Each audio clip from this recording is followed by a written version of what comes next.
Welcome to the Higher Education Access Corner. I'm your host, Tiffanie, and today's episode focuses on health and wellness. With so many stressors in our everyday lives, there's just so much that is going on. We found it important to just kind of like take a pause today and then do it from time to time, just to focus on our overall health, our overall well-being. So today is what we're calling Wellness Wednesday here at the Higher Education Access Corner. And I'm super excited because I have joining me with this discussion is high school counselor Adam Oldham. Adam, did I pronounce your last name right? Yes, you did. All right, perfect. Welcome to the Higher Education Access Corner. I'm glad to have you here. And before I actually get into the discussion, I want to read your short bio, which I think is very impressive. So Dr. Adam Oldham has spent a decade working as a high school counselor in the Cumberland County, Pennsylvania area.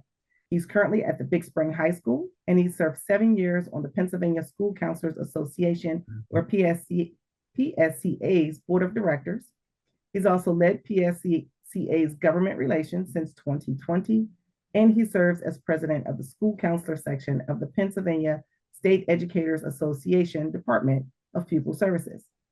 He was recognized recently as the 2024 Pennsylvania School Counselor of the Year. Congratulations on that honor, and welcome again to the Higher Education Access Corner. Thank you very much, Tiffanie. It's really nice to be here. All right. And Adam, I know you and I, with our busy schedules from time to time, it's been a challenge getting us both here at the table together. So I am glad and grateful that you could spend a little time with us today at the podcast. I won't hold you long because I know the life of a school counselor is very, very busy. Before we actually dive into the topic, if you could share with us what a school counselor actually does. Sure. And I find it, a little ironic that we're talking about, being busy as we're also trying to talk about keeping ourselves healthy and well. And, I really do believe that busy is a mindset in a lot of ways. And so, when we talk about how to make sure we're keeping ourselves healthy and well, it has to start with that mindset of prioritizing it. As a professional, why did I get into this field? Really, not so much on the health and wellness side. It was more on the cost savings and college, process side.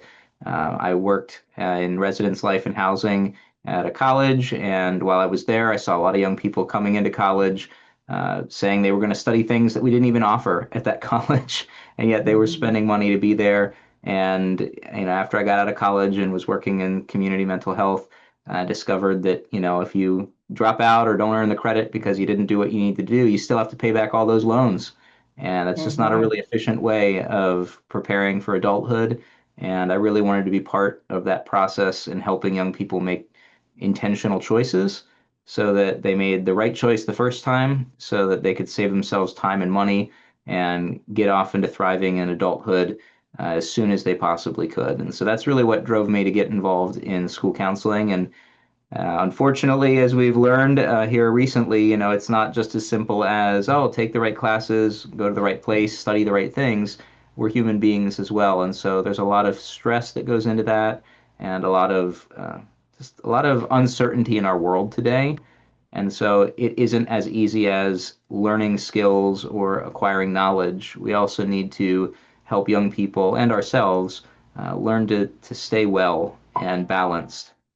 And so I would say that I'm grateful that in addition to the college and career planning work I get to do, I get to help young people and families discuss, process, learn how to develop routines of maintaining health. It's interesting that you said you got into it that way. So that's something new that I've learned.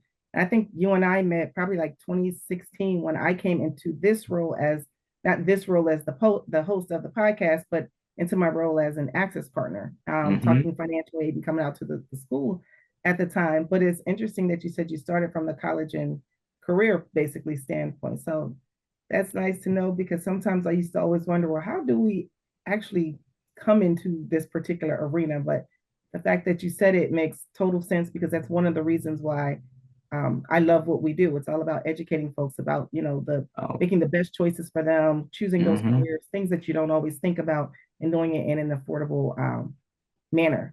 And Yeah, it now that certainly hasn't gotten cheaper since I started this work. So it's no, even more right? important that we help people understand the commitments they're making because we absolutely need people with college degrees and education. We just need to make sure they understand those investments up front as best as we can. Absolutely. Totally agree. We're on the same page with that 100%. So I appreciate everything that you do on that end.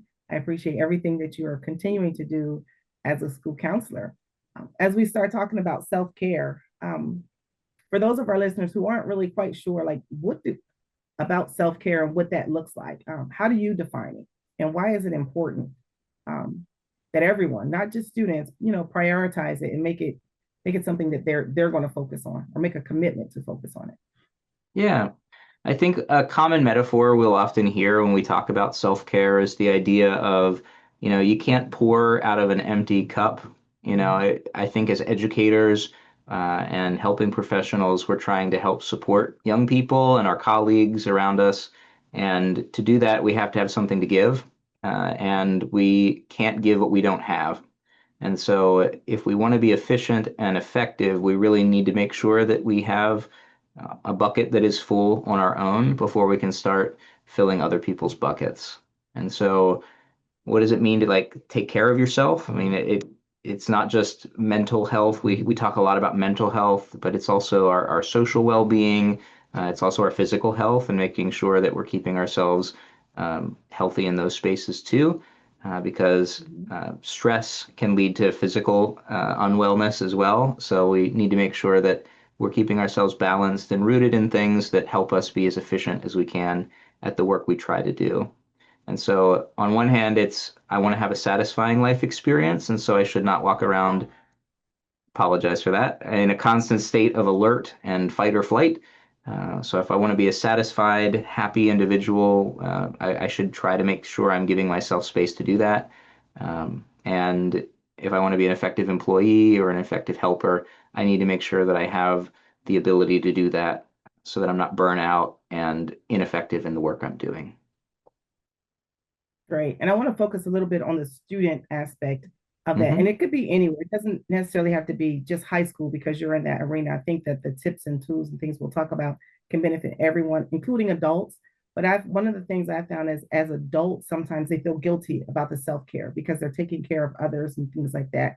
And I think if we can push the message that self-care is not selfish to younger students as they become the adults, it's already going to be a priority for them to tap into. So, Mm. what are some habits that you think students can develop just to make sure that they are focusing on their overall well-being? Yeah, I think prioritizing it as an actual thing is important. Growing up, we're involved in all kinds of activities, or we're sort of at the whims of our family, going from here to there, or doing, whatever we happen to do as part of the family unit. But learning to relax and learning to de-stress, learning to engage in leisure, those are things that are more than just falling asleep at night. And so really trying to help young people understand like what does it mean to have a hobby? What does it mean to participate in an activity? For some people, it's I love participating in a sport. So for me, that's some kind of self-care, and so I enjoy doing that, even though it's physically, mentally, emotionally exhausting. I enjoy it. It recharges me.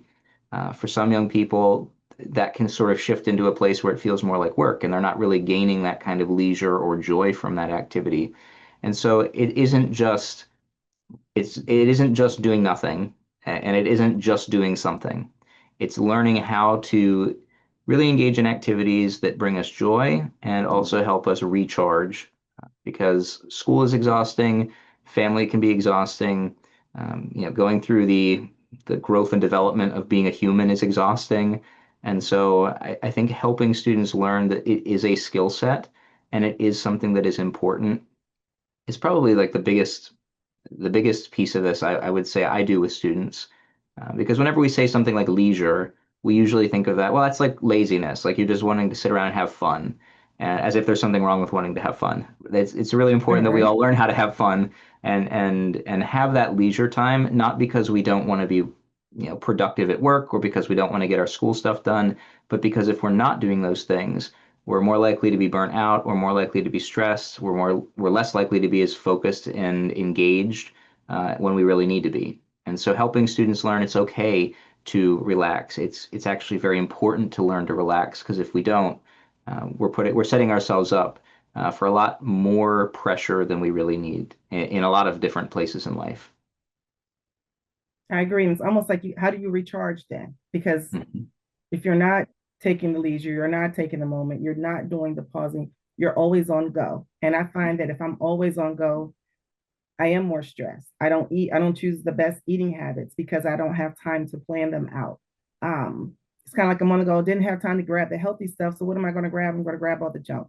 Don't have time to Mhm. exercise because I got to keep this going. So for me, I have to be intentional to kind of like pause, find some downtime in there. And I was thinking about the Wellness Wednesday, and I'm like, maybe that's something I just need to truly incorporate into my own life, whether it's on a Wednesday or any day, like structure that into my daily schedule or my weekly Mhm. schedule. What is it? Something that to that idea of structure, structure is important. And I think a specific item I talk with young people a lot about is taking a break from their technology. Even in my own life, like your phone has the ability to, you can set limits and say, I only want an hour's worth of time on this particular app, or something like that. So you don't find yourself just sitting and doom scrolling, for 3 hours and then waking up and realizing, what have I been doing? I've been sitting here doing nothing. For a lot of young people, phones and the internet and social media is just sort of this given background noise of their life. And so learning how to put some parameters on that so that you're in control of it and it's not in control of you is really important. Young people struggle to like completely unplug because there's so much connection that happens, not just like with direct communication with their friends, but also with like what's happening in pop culture. So knowing the trends on TikTok and all, like they feel really like that fear of missing out, that FOMO is real. I was But gonna ask, oh, is FOMO a yep. big thing now? Yep. I was gonna just Yep. ask that. But that idea of being able to say, like, I need to unplug a little bit. I need to just have an hour in my day, maybe, where I go outside and I go for a walk. Or if I'm gonna do something tech related, I'm gonna sit on the couch and watch a show with my family or a friend. Or if we're gonna sit and be on our phones, let's listen to music together and try to be present. And so, as far as a habit, really trying to help learn to be in control of the technology rather than letting it control us. So I have a question just to follow up with that. Just Hmm. wondering because I don't have kids of my own, but I have lots of nieces, nephews, family members. I'm in schools all the time. It is hard to get students sometimes to disengage and disconnect. For that student who's really resistant, any tips on how to get them to do it in small bites? Yeah, whenever technology has served a lot of functions, like if it becomes like maybe a tool our family used so we could work. So for a lot of families that worked from home during the pandemic, if they had young kids and it's like I have to be in this meeting right now, so we're gonna put on a show or we're gonna get on the iPad. It can be really challenging then as they grow up and develop to say, well, but what else could I do to fill time? Like this is just how I've learned to engage with that empty time and feeling it like empty time is wasted time or I don't know how to be bored. I would really encourage if they can't completely disengage for a little bit, using some of the limits that our technology lets us use. So I've had students again say like I'm on TikTok way too much or I'm on YouTube way too much. And using the settings in your phone, you can say, well, let's limit that to like looking at your settings, it looks like you've been on, TikTok for 6 hours a day. What if we were to limit that to 4 hours a day or 3 hours a day? And so your phone will automatically put up a, hey, time's up, you've used all the time. And on a very base level, you can also then click ignore this prompt and you can just keep using it. But helping them learn to set some prompts like that where it will automatically stop so that they can learn to kind of understand the economy of attention and say, okay, if I know I like to sit and veg on my phone, do I really want to wait? Do I want to kind of piddle it away all day long, or do I want to wait until I'm at home, sitting in my comfy clothes in my comfy chair, with a snack? That sounds more appealing than just wasting it in little bits and pieces along the way all day. And so that would be how I would probably try to frame it. It's well, maybe not, so let's take it away entirely, but how can we maybe maximize what you're getting out of it? And if that's, I just want to sit and veg, okay, well, let's make sure we're using that time to the fullest to veg, as opposed to just sort of constantly being on it all day long. I think that's helpful. And I say that because I really have met a lot of folks along the way who's, with the students, it's a struggle, and it almost gives the kids anxiety when they're saying, it's like it's a punishment. And I'm thinking that shouldn't feel like a punishment just to Hmm. disconnect from the devices that they're on, but it's real for them. So thanks for sharing those tips. Just Hmm. wondering, you can share as much as you want. You already kind of talked about it a little bit, for you as the adult who's working with folks so many times with so many important issues, what are some things you do just to prioritize your own health and well-being and to de-stress? And you kind of mentioned already you like sports. Anything else that you would want to share?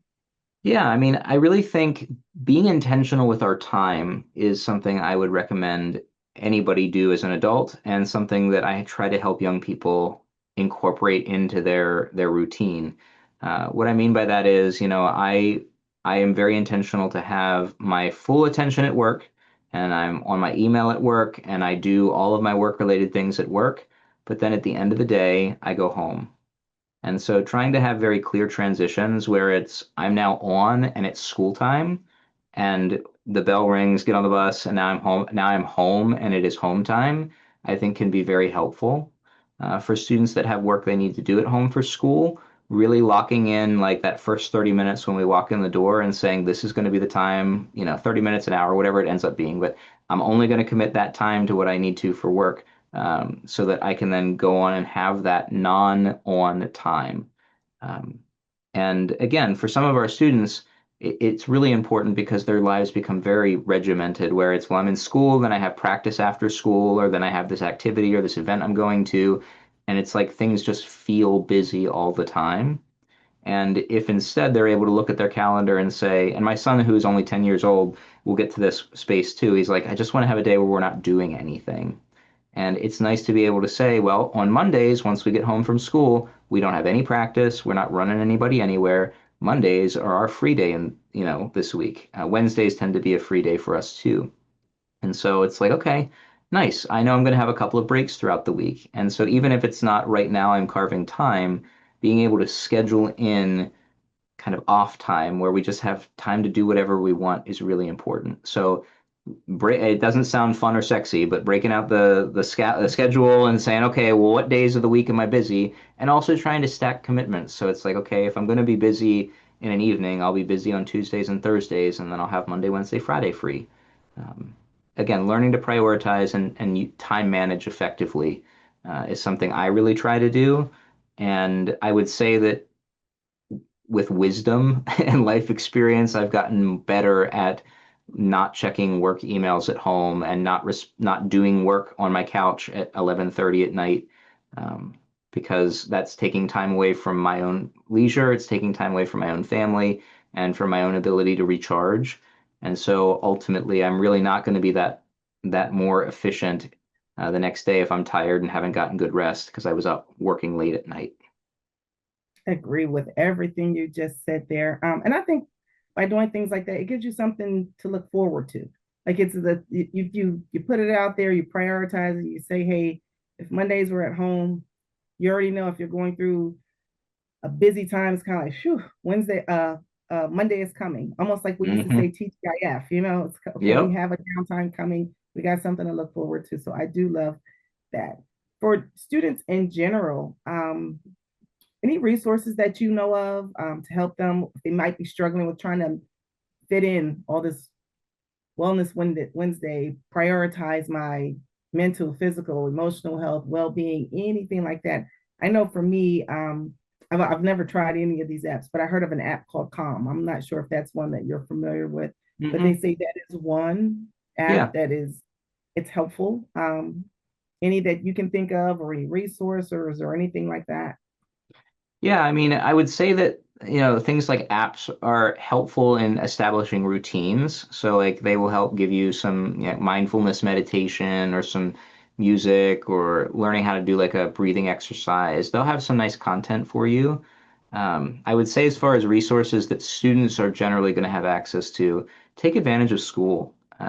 School can feel like it's this big source of busy, but so many schools have clubs and activities and organizations and things to engage with. It's not so much that I think being relaxed and having a sense of wellness means you're not doing a lot. You can do a lot of things and be very healthy. It's if you're doing a lot of things you don't really want to be doing, or are stressing you out, like that's where it becomes unhealthy. And so, for students who are trying to find a way to relax or de-stress, find something you're really passionate about and get involved. Here at our school, we're very fortunate to have a really wide variety of clubs and activities. Some of them are the traditional sports or music, those kind of activities. But some are just things that our teachers put together. I run something called the Lego Lounge, where it's just an empty classroom full of Legos, where twice a week during our flex periods, students can come in and they socialize with each other, they build stuff. They just enjoy creating and having fun. And so that's something we do that some of my students weren't able to come today because they were trying out the Dungeons and Dragons Club to see if that's something that they're interested in. We have other students that play basketball during that time. So find a way to get plugged in at school if you're looking for a way to just kind of relax and have fun. If you don't have that time at school, get to know some of the adults in your school. Teachers can be more than just a person that gives you assignments and grades you on your performance. They can provide, life experience and wisdom and mentoring. I've really appreciated the adults that helped me get to where I am today, and I know that most of the adults I work with, if not all of them, would want to try to be supportive and helpful for young people. And so, talk to the adults in your life at school. If you're finding it hard to balance your schoolwork with stuff at home, I have a feeling that one of your teachers probably can relate to that at some point in their life and talk to you about some things that worked for them. And so I'd encourage students to get to know their teachers and the adults that work with them. I'd encourage them to get the most out of their school experience, whatever those activities and opportunities look like. And yeah, that's what I would really say. I wish I could say that there's some like magic app or something that just kind of makes it all better and you can fit that in and from 3 to 5 once a week and it makes it all go away. But I think just that overall sense of what gives me satisfaction, where do I find joy, and really feeding that is going to be the best way to experience a better balance when it comes to our health and wellness. I totally agree with that. And something else that I think for me that I've always found, and I still do it as an adult, I started when I was younger, is journaling. Journaling has been what I would say, my peaceful, happy space. I think I started journaling when I was 9, and I still continue to do it because it helps me to figure out without having to share with the world my feelings, the good, the bad, the indifferent. And after a while, I developed a pattern of, hey, you know Mm, what? I'm happiest when I'm doing this, if I'm going back and looking at it. These are the things that stress me out, and then taught me how to learn from, my past behaviors without anyone ever really having to sit down and focus it. Or if I needed to share with someone, I could kind of like tune in. So I say to that student, if you're haven't figured out what it is you want to do or what brings you joy, try different things, but also journal it and just kind of say, well, how do I feel? How did this make me feel? And you don't have mm, to share that with anyone unless they want to, but you can put it yep. up in your journal. So that's something that's always helped me as a kid that I carry into my adult world. Oh, yeah. And I would say journaling is a fantastic habit for people to get into. And as far as younger people that maybe struggle with, well, sitting and like physically handwriting, there are a lot of apps out there that help gamify journaling. So like, it can be something that your phone will prompt you to do and, gives you prompts if you're not sure what to write about that day. So absolutely, that reflection time can be very recharging and is a great skill for all of us to develop. Absolutely. All right. So although today is what we're calling Wellness Wednesday, September is also National Suicide Prevention Month. So I have you on here as a counselor, and I do know sometimes it's not your when we're talking Wellness Wednesday and prioritizing wellness. Sometimes it's a lot deeper and a lot heavier for some families, for some individuals, for some students. So I just wanted to know if you had any advice for anyone who might be struggling, but maybe they're afraid to ask for some help with their mental or emotional health. Sure. And for those that may be struggling, with much heavier thoughts in life, it can feel very like condescending to have someone say, "Well, just try journaling. Like, why don't you do that?" Or like, "Hey, go join a club. That'll make you feel so much better." There are times where the stresses that an individual is facing feel so overwhelming that, a couple of those, things we just discussed are not going to really feel like they make much of a difference. And it's important to realize that those feelings are not, they're not normal. It's not how life is supposed to be. And so if you're really struggling to find joy in a lot of the activities that are out there, or you're struggling to connect with the people around you, it doesn't have to be that way. And there are a lot of people and a lot of supports out there to help pull you out of that darkness and that pit. That sometimes makes it hard for us to really see all the people around us that care and support us and want to see the best for us. And so if you're struggling, you can go talk to your school counselor at school. If you're not sure where to go get help, that's always a great start. It's not going to get better unless you do something about it. And, I find a lot of young people who are afraid of what that's going to look like. Well, what happens now if I open up and I share this? We have this fear that, well, all of a sudden I'm going to be judged and everything is going to go really bad and get really negative very fast.